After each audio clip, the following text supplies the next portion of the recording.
네, 안녕하십니까. 우리 교사 선생님 여러분, 오늘도 이렇게 영상을 통해서 만나게 됐습니다. 비록 선생님들과 이렇게 같이 대면해서 함께 말씀을 나누고 함께 하는 은혜는 받지 못하지만, 그래서 조금 여러분들 그런 부분들에 있어서의 소통은 조금 못하지만 여러분들이 있는 자리에서 여러분들 잘 하고 있을 줄 압니다. 조금은 어렵고 난해한, 그리고 또 이해하기 힘든 부분들이 있다면 반복해서 한번 청취해 주시는 것도 가능하니까 그렇게 해주시고요. 그리고 주어진 것들에 대한 숙제들, 그 다음에 여러분들이 해야 될 부분들도 함께 해 나간다면은 여러 가지 면에서 굉장히 많은 이점들이 있을 거라고 믿습니다. 오늘은 이제 제 3강 인간의 반역에 대한 가스펠 프로젝트 위대한 시작 세 번째에 대해서 한번 함께 나누려고 합니다. 그래서 인간의 반역, 바로 죄를 통해서 그 죄의 속성은 무엇인지, 어떻게 우리 인간에게 죄가 들어왔는지, 그리고 그 가운데 있는 또 하나님의 은혜와 예수 그리스도를 통한 약속은 무엇인지에 대해서 함께 은혜 나누기를 원합니다. 힘내시고 우리 함께 이렇게 집중해서 영상을 통해서 함께 보도록 하겠습니다. 세 번째 강의 시작하도록 하겠습니다. 교사훈련대학 위대한 시작, 벌써 이제 세 번째가 진행이 되는데요. 이 세 번째 주제는 바로 뭐냐면은 3강 인간의 반역입니다. 죄에 대한 부분을 우리가 집중적으로 살펴볼 텐데요. 자, 세션 포인트는요. 인간의 반역은 하나님의 말씀에 선하심을 불신하게 합니다. 두 번째는 인간의 반역은 하나님과의 관계, 그리고 다른 사람들과의 관계를 깨트립니다. 그리고 세 번째는요. 인간의 반역은 하나님의 선한 세상을 파괴합니다. 입니다. 이 세 가지의 주제를 가지고 강의를 시작하도록 하겠습니다. 자, 우리 그리스도와의 연결도 한번 봐야 되겠죠? 예, 그리스도와의 연결은 한 가지인데요. 뱀의 머리를 상하게 하실 예수님은 여자의 후손입니다. 그래서 여러분 잠깐 말씀을 드리면은 뱀의 머리, 그래서 이 뱀은 바로 사탄을 의미하는 거죠. 그 다음에 두 번째, 예수님은 여자의 후손입니다 해서 여자의 후손. 이 여자의 후손이라고 얘기한 이유는 무엇을 나타내기 위함이죠? 바로 예수님의 인성을 나타내기 위함입니다. 그래서 예수님이 이 땅에 사람의 모습으로 이 땅에 오실 수밖에 없는, 그래서 십자가에 죽으실 수밖에 없는 그 부분이 바로 이 원시복음이라고 말하는 여자의 후손, 창세기 3장 15절에 나와 있는 이 부분인데요. 이 부분 다시 한번 뒤쪽에서 다시 한번 자세하게 설명하도록 하겠습니다. 인간의 반역은 하나님의 선하심을 불신하게 합니다 라는 겁니다. 그런데 뱀은 여호와 하나님이 지으신 들짐승 중에 가장 간교하니라. 뱀이 여자에게 물어 이르되 하나님이 참으로 너희에게 동산 모든 나무의 열매를 먹지 말라 하시더냐. 이 수사적인 의미를 가지고 있어요. 질문을 하고 있죠. 질문을. 근데 이 질문 자체가 질문 자체에 대한 대답을 무엇을 원하냐면 no를 원하는 대답이에요. 하나님이 참으로 너희에게 동산 모든 나무의 열매를 먹지 말라 하시더냐. 하나님께서 모든 것을 주셨지만 그 모든 것들을 허락하셨죠. 근데 하나님께서는 저 선악과만은 먹지 말라고 말씀하셨어요. 근데 이 선악과를 먹지 말라는 의미는 좀 더 하나님과 인간과의 경계를 나타내기 위함이었는데, 이 사탄은 무엇인가 하나님께서 모든 것을 주지 않았다라는 부정적인 이미지를 먼저 하와에게 지금 전달하는 거죠. 그래서 여기 보면은 여자가 뱀에게 말하되 동산 나무의 열매를 우리가 먹을 수 있으나 동산 중앙에 있는 나무의 열매는 하나님의 말씀에 너희는 먹지도 말고 만지지도 말라 너희가 죽을까 하노라 하셨느니라. 이 여기서 나와는 이 하와의 반응을 보세요. 이 하와의 반응이 어떻습니까? 하나님께서는 이 선악과를 먹게 되면은 너희들이 반드시 죽을 거다라고 말했는데, 이 뱀의 의도에 넘어간 거죠. 뱀의 의도에 넘어가서 어떻게 보면 하와가 헷갈린 거예요. 하나님께서 선악과를 먹게 되면 우리가 아마 죽을까? 한마디로 아마 죽을지도 몰라, 확신이 없는 대답을 하게 되는 거죠. 뱀이 여자에게 이르되 말합니다. 여러분, 이 사탄의 특징이 바로 뭡니까? 이 사탄의 특징은요, 어떻게 보면은 조금씩 간교하게 들어와서 그것들이 만약에 자신의 어떤 생각들이나 의도대로 되게 되면은 그때 이유는 어떻게 합니까? 아주 완강하게 대적을 하고 자신의 본연의 모습을 보이게 되는 거죠. 뱀이 여자에게 이르되 뭐라고 얘기합니까? 너희가 결코 죽지 아니하리라 라고 얘기합니다. 결코 죽지 아니하리라. 하나님과 완전히 반대에 서버리는 거예요. 하나님은 뭐라 그랬어요? 반드시 죽으리라. 근데 사탄은 뭐라고 얘기합니까? 결코 죽지 않는다라고 얘기합니다. 이 사탄의 특징은요. 첫 번째 뭐예요? 간교해요. 두 번째는 부정적인 이미지를 심어줍니다. 이 부정적인 이미지를 심어주게 됨으로 어떻게 합니까? 하나님을 대적하거나 의심하게 만드는 거예요. 이 모든 사탄의 특징대로 진행이 된 것을 볼 수가 있습니다. 여러분, 그리고 난 다음에 5절에 보니까 뭐라고 나와 있습니까? 너희가 그것을 먹는 날에는 너희의 눈이 밝아져 하나님과 같이 되어 선악을 알 줄을 하나님이 아심이라 라면서 하나님처럼 될까봐 못 먹게 하는 거다 라고 얘기하는 것을 볼 수가 있습니다. 6절에 이제 여자의 반응을 볼까요? 여자가 그 나무를 본즉 먹음직도 하고 보암직도 하고 지혜롭게 할 만큼 탐스럽기도 한 나무인지라. 여자가 그 열매를 따먹고 자기와 함께 있는 남편에게도 주매 그도 먹은지라. 여러분, 이 부분을 자세히 한번 보면은요, 원래 선악과는 있었어요, 없었어요? 예, 에덴 동산이 만들어질 때부터 선악과는 있었습니다. 아담과 하와도 있었고요. 그러면은 늘상 바라봤던 선악과예요. 근데 이날의 뱀과의 대화 이후에 선악과를 보니까 성경에 먹음직도 하고 보암직도 하고 지혜롭게 할 만큼 탐스럽기도 한 나무인지라 라고 나와 있습니다. 내가 어떤 시선을 가지고 무엇을 바라보느냐, 거기서 가장 결정적인 건 바로 뭐죠? 이 마음의 문제입니다. 믿음의 문제인 거죠. 하와는 이미 사탄이 심어준 하나님에 대한 부정적인 이미지와 자신의 의심을 통해서 그 선악과를 바라보는 이 설명 자체에서 하나님에 대한 자신의 태도를 이미 보여준 겁니다. 결국엔 어떻게 됩니까? 이에 그들의 눈이 밝아져 자기들이 벗은 줄을 알고 무화과 나뭇잎을 엮어 치마로 삼았더라. 제가 예전에 중고등부 아이들이나 아니면 청년들이랑 제자훈련하는 경우들이 예전에 이제 종종 있었습니다. 근데 이 아이들은 서슴없이 물어보잖아요. 아니, 선악과 먹는 게 뭐 그렇게 큰 죄입니까? 지금 보면 살인도 하고 폭행도 저지르고 뭐 남의 물건을 훔치고 이런 굉장히 많은 죄를 저지르는데 그거 사과 같은 거 하나 선악과나 먹었다고 그게 무슨 큰 죄입니까? 라고 얘기해요. 여러분들 어떻게 생각하세요? 이것도 일리 있는 말인 것 같죠? 하나님께서 말씀하신 것이 있어요. 근데 그 하나님께서 말씀하신 것을 사탄은 완전히 대적해서 얘기를 합니다. 뭐라고 얘기했죠? 하나님은 반드시 죽는다. 사탄은 뭐라고 얘기했습니까? 결코 죽지 않는다. 근데 여기에서의 기준인 바로 뭐예요? 바로 선악과예요.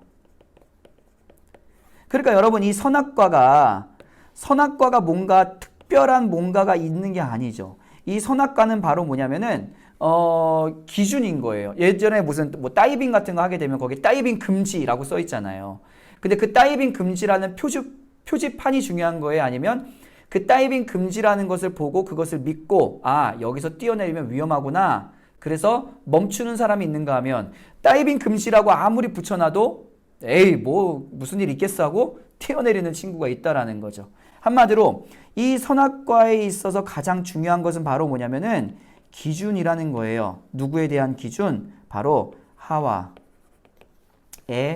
선택인 거예요. 하나님과 사탄이 말한 것이 정반대로 나가죠. 반드시 죽는다, 결코 죽지 않는다. 그러면은 반드시 죽는다라는 말을 믿으면은 선악과를 먹지 않았을 거고요. 결코 죽지 않는다라는 말을 믿으면 선악과를 먹게 되는 거예요. 결코 죽지 않는다라는 사탄의 말을 믿게 된 거예요. 이것은 바로 뭡니까? 하나님과 사탄이라는 선택의 갈림길에서 하와는 누구를 선택한 거예요? 사탄을 선택한 거예요. 그래서 이 선악과를 먹었다라는 것 자체가 바로 무엇입니까? 하나님의 말씀에 대한 불신이며 인간의 반역, 곧 인간의 타락을 가져오게 된 것입니다. 네, 그 죄에 대한 결과는 바로 찾아옵니다. 뭐라고 나와 있습니까? 이에 그들의 눈이 밝아져 자기들이 벗은 줄을 알고 무화과 나뭇잎을 엮어 치마로 삼았더라. 죄에 대한 여러분 죄에 대한 특징 뭐라고요? 죄는요 은닉성이 있습니다. 그래서 죄는 자꾸 가리게 되는 거예요. 나의 죄를 누구한테 고백한다라는 것은 그래서 너무너무 어려운 일입니다. 나의 죄를 하나님 앞에 고백하는 것도 굉장히 어려운 일이에요. 회개가 뭐예요? 회개가 뭐냐면 죄를 고백하는 거예요. 근데 이 죄를 고백하는 게 굉장히 쉬울 것 같지만 우리 인간의 본연에는 무엇이냐면은 죄는 은닉성이 있어요. 가리고 싶고 숨기고 싶은 속성이 있습니다. 내가 죄를 고백하는 것 자체 회개도 누구의 은혜가 필요하냐? 하나님의 은혜가 필요하다라고 얘기하고 있는 것입니다. 하나님 말씀 볼게요. 창세기 3장 8절 말씀.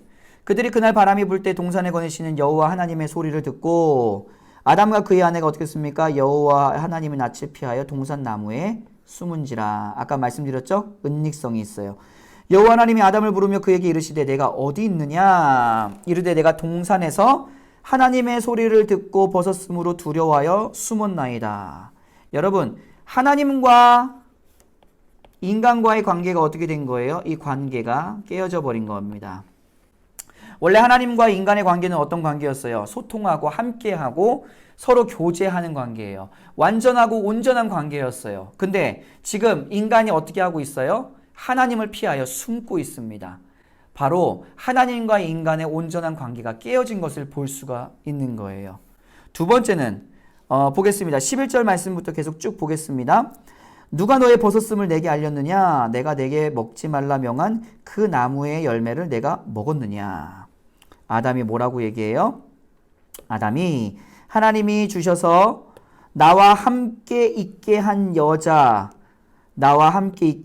그가 그 나무의 열매를 내게 주므로 내가 먹었나이다. 지금 아담은 하나님께서 만들어주신 하나님께서 허락하신 하와를 보면서 뭐라고 얘기했죠? 예전에 뭐라고 얘기했어? 이는 내 뼈 중에 뼈요 살 중에 살이다. 한마디로 뭐예요? 그 둘의 관계는요. 둘의 관계는 완벽했어요. 아담과 하와의 관계는 완벽한 관계였어요. 근데 이 아담과 하와의 관계가 어떻게 된 거예요? 서로를 믿지 못하는 신뢰가 깨어져 버린 겁니다. 믿지 못해요. 바로 인간과 인간과의 관계도 깨어져 버린 거예요. 지금도 그래서 여러분 모든 인간의 관계는요 완벽하게 소통할 수는 없습니다. 심지어 부부라도 아무리 가까운 사람이라도요 자신의 모든 것을 드러내요 또는 그 모든 것을 다 알 수 없는 거예요. 왜냐? 우리 인간과 인간과의 관계도 깨어져 버렸기 때문입니다. 죄에 대한 특징은요 은닉성이 있죠. 그리고 죄에는 전가성이 있어요.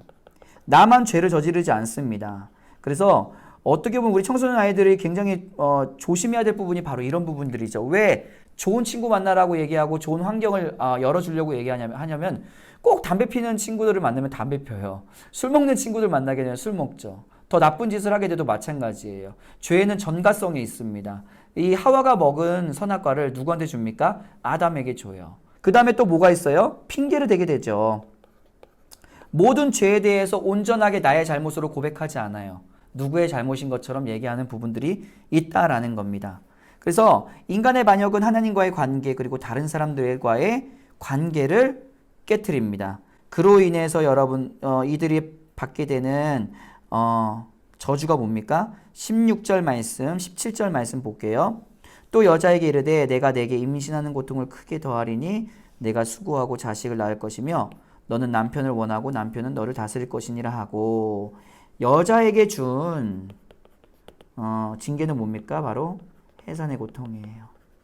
그럼 남자에게는요. 땅은 너로 말미암아 저주를 받고 너는 내 평생이 수고하여야 소산을 먹으리라. 그러면서 가시덤불과 엉겅퀴를 낼 것이다. 땀을 흘려야 먹을 것을 내리니 흙으로 돌아갈 것이니라. 바로 뭐예요? 아담에게 주신 하나님의 징계는 바로 뭐냐면은 수고하고 땀 흘리게 되어 있어요. 바로 노동이 저주를 받게 된 거죠. 지난번에 얘기했던 것처럼 원래 하나님이 일하시는 것처럼 우리 인간도 다스리는 일을 하죠. 근데 그때는 어렵지 않았어요. 그냥 말만 하면 됐을 때도 있고 그냥 힘들지 않게 일을 하게 됐는데 하나님께서 이 노동에 하나님께서 저주를 하게 되신 거죠. 그래서 지금은 수고하고 땀을 흘리고 힘을 내야지 이런 것들을 받을 수 있게 된 거예요. 자, 이런 하나님께서 가만히 두셨습니까? 우리 인간들에게 은혜를 주시죠. 그 은혜를 주신 것이 첫 번째가 바로 뭐냐면은 15절 말씀입니다. 내가 너로 여자와 원수가 되게 하고 내 후손도 여자의 후손과 원수가 되게 하리니 여자의 후손은 내 머리를 상하게 할 것이요 너는 그의 발꿈치를 상하게 할 것이니라. 여러분 여기서 보면은 바로 여기서 보면 뭐가 나옵니까? 사탄이 나옵니다. 그리고 여자의 후손이 나오는 거예요. 사탄은 어떻게 된다고요? 이 여자의 후손을 통하여서 머리를 밟힐 것이라고 얘기해요. 여러분 머리 밟히면 죽습니까? 아니면 살아날 수 있습니까? 못 살아나죠. 멸망할 거라는 겁니다. 근데 여자의 후손은 어떻게 된다고요? 발꿈치가 상한대요. 발꿈치 상하면 아파요, 안 아파요? 네, 당연히 아프죠. 그러나 생명에는 지장이 없죠. 그러니까 발꿈치를 상하게 한다라는 것은 뭘 의미한다는 거죠? 잠깐의, 약간의 고통을 주게 된다라는 거죠. 그럼 여기에 나오는 여자의 후손은 바로 뭡니까? 이거는 여자의 후손은 다른 말로 말하면 seed예요. 씨앗이에요. 근데 이 씨앗이라고 표현한 것들이 씨앗들이라고 표현하지 않습니다. 뭐라고 나와요? 씨앗이라고 단수로 표현하고 있는 걸 볼 수 있어요. 여자의 후손 중에서 누구를 얘기하는 걸까요? 여자의 후손 중에서 이 씨앗은 바로 예수 그리스도를 얘기하는 거예요. 예수님을. 그 예수님, 왜 예수님을 여자의 후손이라고 얘기했을까요? 뭐를 강조하기 위해서? 바로 인간으로 오신 예수님을 강조하기 위해서 그렇습니다. 인간으로 오신 예수님, 인간으로 이 땅에 오셔야만 십자가에 피 흘려 죽으실 수 있고 그래야만 하나님의 온전한 사랑을 이루실 수 있기 때문에 그래요. 그 하나님의 온전한 사랑을 이루어야만 우리가 그 하나님의 사랑으로 다시 구원받을 수 있기 때문에 그렇습니다.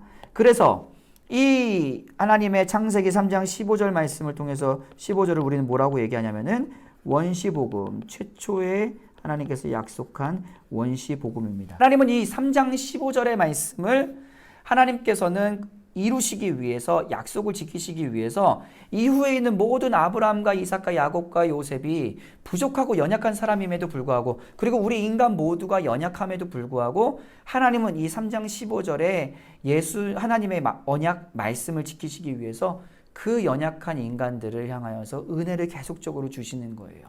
그래서 오늘 말씀에 보면은요, 하나님께서는 계속적으로 우리에게 은혜를 주세요.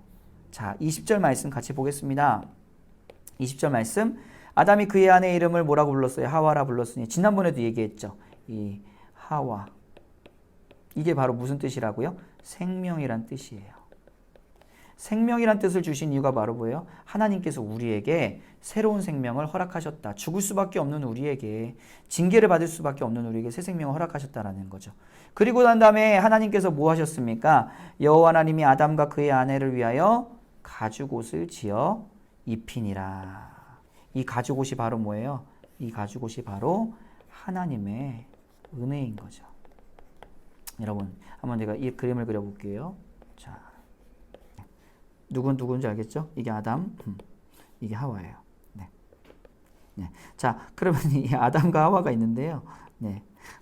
아담과 하와가 있는데, 아담과 하와가 죄를 짓고 난 다음에 제일 먼저 한 일이 바로 뭐죠? 죄를 짓고 난 다음에 제일 먼저 한 일이 무화과 나뭇잎을 엮어서, 무화과 나뭇잎으로, 자기 몸을 숨기는 거예요. 무화과 나뭇잎으로 숨겨봤자, 조금, 어느 정도만 숨길 수 있겠죠. 마찬가지로 하와도 마찬가지로 무화과 나뭇잎으로 얼마나 많이 숨길 수가 있어요. 근데 하나님께서 뭐를 입히셨다고요? 가죽옷이에요. 이 가죽옷으로 갖다가 어떻게 입히신 거냐면은 바로 이렇게 입히신 거예요. 네, 완전히 덮어주신 거죠. 네. 자신들의 힘으로는 절대 덮을 수 없었던 자신들의 모든 죄악들을 이렇게 하셨다라는 건 바로 뭘 의미할까요? 이게 바로 하나님의 은혜예요. 물이 바다 덮음 같이